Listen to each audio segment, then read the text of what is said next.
इस वीडियो को लाइक करें, हमारे चैनल को सब्सक्राइब कर बेल आइकन जरूर प्रेस करें हमारी न्यू वीडियो सबसे पहले देखने के लिए। मेरी मम्मी कहानी शुरू करने से पहले ये 4 काम कर दो। पहला, चैनल को सब्सक्राइब कर दो और वही बाजू में घंटी को दबाना है। दूसरा, अपने सभी दोस्तों साथियों में शेयर कर दो। और मेरी ये स्टोरी, मेरा नाम पूनम है और मैं दिल्ली के करावल नगर इलाके में रहती हूँ। हमारा इलाका थोड़ा पिछड़ा हुआ था, जहाँ लड़कियों की जल्दी शादी हो जाती थी। मुझे वो सब करने में कोई खास रुचि नहीं थी। मेरी शादी गाजियाबाद में एक अच्छे परिवार में हुई। मेरी उम्र तब 18 साल की थी। मेरे पति 3 भाई थे और हम सब एक ही घर में रहते थे। सास तो बहुत पहले खत्म हो चुकी थी और ससुर जी बैंक से रिटायर थे। वे अपना ज्यादातर समय पूजा पाठ में बिताते थे। बहुत खुश थी क्योंकि सहेलियों ने बताया था कि बहुत मजा आता है। अब वो रोज करते और मैं ये सोचती कि सब बोलती थी कि बहुत मजा आता है, पर मुझे तो कभी करने का अपनी तरफ से मन ही नहीं किया। मैं तो ये सोचती थी कि रोज क्यों ना खुद सोते हैं और ना सोने देते हैं, फालतू में गीला कर देते हैं। फिर एक दिन मेरी ननद छाया मेरे घर आई। मुझे छाया पर बहुत गुस्सा आता था। हद तो तब हुई जब एक बार मैं नहा रही थी तो बाथरूम में आवाज मारने लगी कि 1 मिनट गेट खोलो। तो ये मैडम जी अंदर आई और अंदर से कुंडी लगाकर। तो मैंने पूछ लिया, क्यों मुझे परेशान करती हो छाया? सच बताओ भैया कितना परेशान करते हैं। मेरे लिए तो वो सब मतलब एक बार करना होता था और वो भी मुझे बोझ लगता था। तो मैंने बता दिया कि बहुत परेशान करते हैं। पहले तो वो खुश थी कि रोज करते हैं, पर जब उसे पता चला कि रोज सिर्फ एक बार और वो भी 2-3 मिनट के लिए, तो वो समझ गई कि मुझे वो सब के बारे में ज्यादा कुछ नहीं पता। छाया भाभी, पर छाया के दिमाग में तो कुछ और ही था। वो बिल्कुल खुल चुकी और दिल में रो रही थी, पर ससुराल था और न चाहते हुए भी ननद की बात माननी पड़ रही थी। मेरा दिमाग काम नहीं कर रहा था। आज मुझे समझ आया कि आपको वो सब करने से नफरत क्यों है। मेरी मासूम भाभी बाहर ही बात करेंगे क्योंकि छोटे भैया को भी काम पर जाना है और हमें बहुत ज्यादा देर हो गई है। छाया ने बात काटते हुए कहा, जो सही भी था। और जैसे ही वह गेट खोला, बड़े भैया मतलब तेरे बड़े चाचा सामने खड़े थे और नहाने का इंतजार कर रहे थे। हम साथ में बाहर निकले थे और क्योंकि मैं उनकी भाभी थी तो उन्होंने मुझे मजाक में टोकते हुए कहा, मैंने भी अकेले नहाने जा रहा हूँ, मेरे साथ भी नहा लो भाभी। मैं शर्म से लाल थी तो कुछ नहीं बोली और चुपचाप पूजा करके रसोई में जाकर खाना बनाने जाने लगी। भाभी, इसका जवाब एक शर्त पर दूंगी। शर्त? कैसी शर्त? आपको बीच वाले भैया के साथ करना होगा। नहीं दीदी, ये पाप है और वो उनके छोटे भाई हैं। आप कैसी बात कर रही हो? भाभी, आपको कुछ नहीं पता। आप अभी तक कुंवारी हो। आपको लगता है कि बड़े भैया रोज करते हैं, पर आपके साथ आज तक नहीं हुआ, इसीलिए मेरा छूना आपको इतना अच्छा लगा। छाया एक सांस में बोल गई, वैसे बड़े देवर जी देखने में भी इतने अच्छे हैं और हंसमुख भी हैं, पर मैं कैसे बोलूंगी और कहीं किसी को पता चल गया और ये पाप भी तो है कि अपने ही देवर के साथ। नहीं नहीं दीदी, मुझे नहीं हो पाएगा। देखो भाभी, अगर करना ही है तो सब मैं करवा दूंगी क्योंकि भैया का भी मन है। ये उनके तौलिए में बना हुआ तंबू बता रहा था। और अगर आपको लगता है कि पाप है तो रहने दो, मत करो, पर अब मेरा मन कर रहा है तो मैं तो करूंगी आपके साथ। अचानक आई एक खांसी ने हमें जोर का झटका दिया। छोटे भैया आप? हमारे मुंह से निकला। छाया तो शर्म से चली गई बाहर, पर मेरा तो ससुराल था। मैं मुंह झुका के खड़ी हो गई क्योंकि मेरे पास दूसरा कोई रास्ता नहीं था।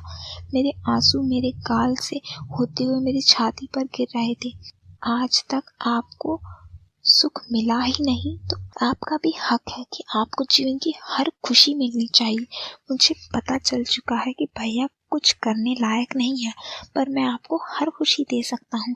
ऐसा कहते हुए उन्होंने मेरे अंदर भरोसा जगा दिया कि ये सब बात किसी को पता नहीं चलेगी।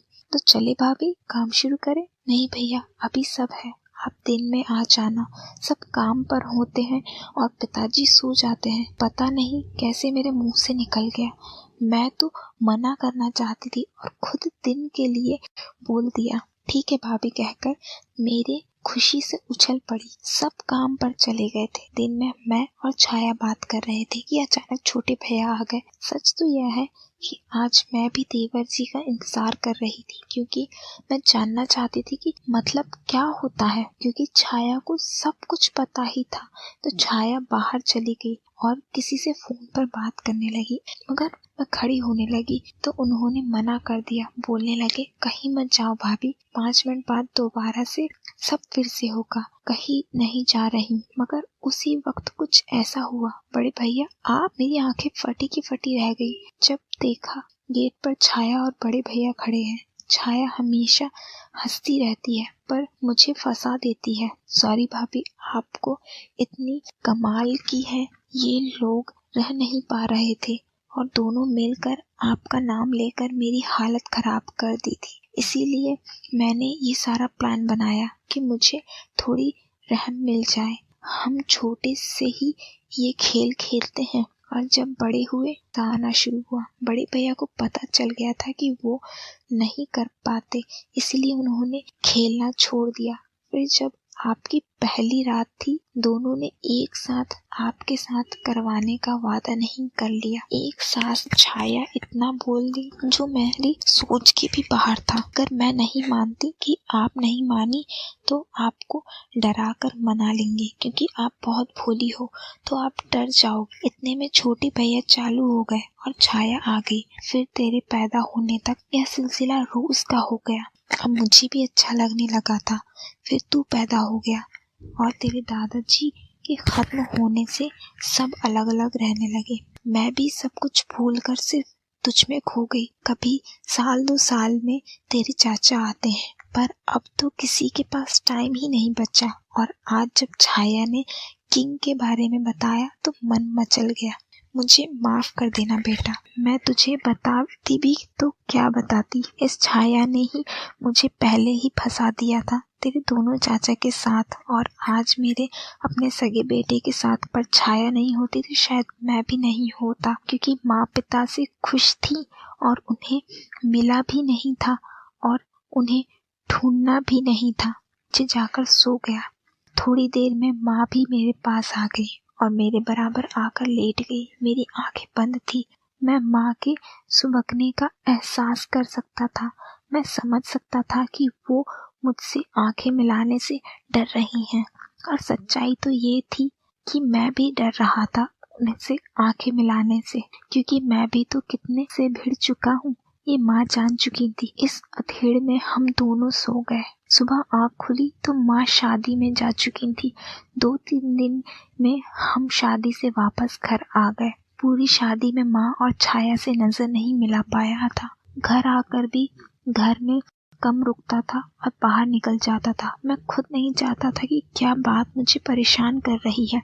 मैं और मम्मी के बीच में सिर्फ काम की बात होती थी, जैसे सब्जी ले आ या अगर कोई काम हो तो। ऐसे 1 हफ्ते हो गए तो शाम को खाने में नमक के पीछे पापा मम्मी में कहासुनी हो गई। वैसे मम्मी बहुत अच्छा खाना बनाती हैं, पर वो भी मेरी तरह परेशान रहती हैं, तो शायद नमक डालना भूल गई होंगी। तो वो बाहर हॉल में सोफे पर आकर लेट गई। वो मेरी माँ है। मम्मी आप मेरे बेड पर लेट जाओ, आज मैं सोफे पर लेट जाऊंगा। नहीं बेटा मैं ठीक हूँ, तू सो जा आराम से। नहीं मम्मी आप सोफे पे नहीं सोएंगी, पूरे दिन घर का काम करती हो, अगर आराम नहीं करोगी तो बीमार हो जाओगी। इतनी चिंता है तो जॉब कर ले, नौकरानी रख ले अपनी। आपकी बात ठीक है मम्मी, पर कोई अच्छी जॉब तो मिले, और जॉब मिल भी गई तो आज ही सैलरी या नौकरानी तो आ नहीं जाएगी, तो आप मेरे बेड पर सो जाओ। यह कहते हुए मैं माँ की गोद में। दोस्तों जाते जाते आपको कुछ काम करने हैं। पहला काम, मुझे कमेंट करके ज़रूर बताना कि आपको मेरी स्टोरीज कैसी लग रही हैं। दूसरा काम, अभी चैनल को सब्सक्राइब करें, नहीं किए हैं तो ज़रूर करें, और वहीं बाजू में एक घंटी है उसे दबा दें। आखिरी में मैं इतनी अच्छी कहानी बनाती हूँ और मुझे यकीन है आप सबको बहुत मज़ा आता होगा। बस इतना ही सिंपल काम है, तो जल्दी से कर दें। धन्यवाद। चलो मैं अब चलती हूँ, मिलूंगी अगली स्टोरी में। बाय।